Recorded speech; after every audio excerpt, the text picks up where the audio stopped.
हाँ पूरा उत्तर, हाँ आगे बोलो, बस इतना ही। हाँ हाँ आप भी बोलो ना।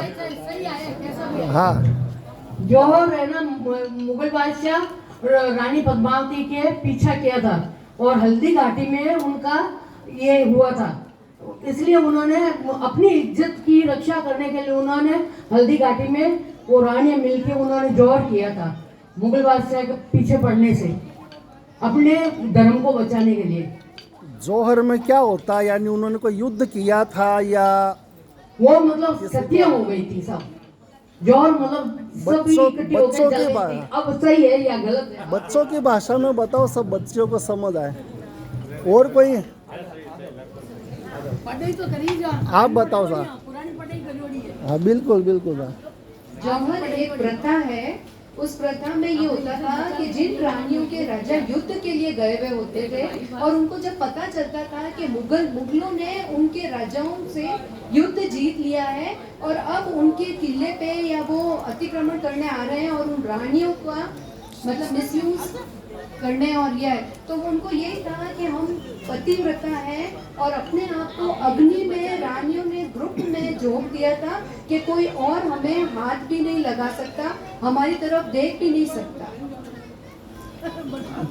उसके लिए वो आत्महत्या कर सकते थे, यानी तलवार से या जहर खा के मर सकते थे, जलना ही उन्होंने क्यों चुना? पद्मावती, हाँ रानी तो पद्मावती मेवाड़ी रानी।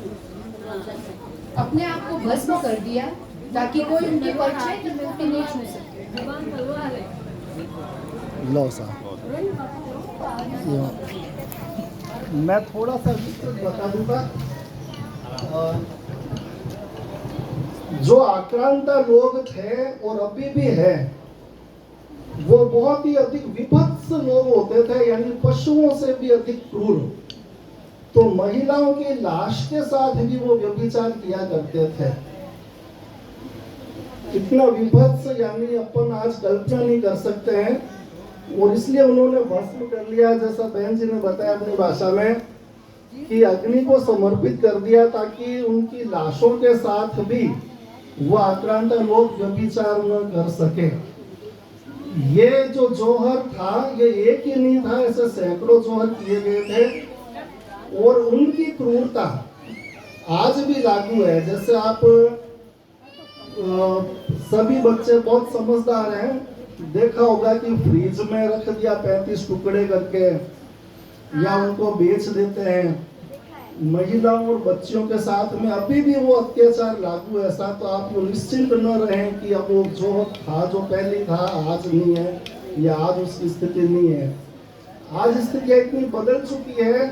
आपके अधिकारों की रक्षा के लिए महिलाओं के अधिकार बहुत है, और आईपीसी की धारा 96 या 96 से लेके 104 तक जो है वो आत्मरक्षा की ऐसा है कि आप अपनी आत्मरक्षा के लिए किसी की हत्या कर दो तो आप पे धारा 302 के तहत, यानी आप पे हत्या का मुकदमा नहीं किया जाएगा, आप पे आत्मरक्षा के धाराएं जोड़ी जाएगी और आपको बरी किया जाएगा। ये अपराध नहीं है, बल्कि आत्मरक्षा आपका अधिकार है। तो इन बातों को अब आप ध्यान रखेंगे। आयोजक महोदय को मैं अपना नंबर दूंगा। जो माता बहन प्यारी प्यारी बच्ची है, मेरे से इस संबंध में जो प्रश्न पूछना चाहे कभी भी वो पूछ सकते हैं।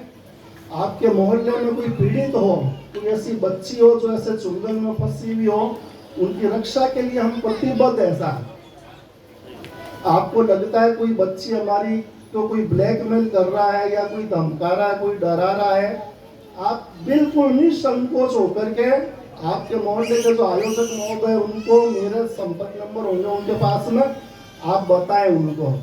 हम कानूनी रूप से भी और जिस रूप में आप चाहो हम आपकी हर तरह से सहायता करेंगे।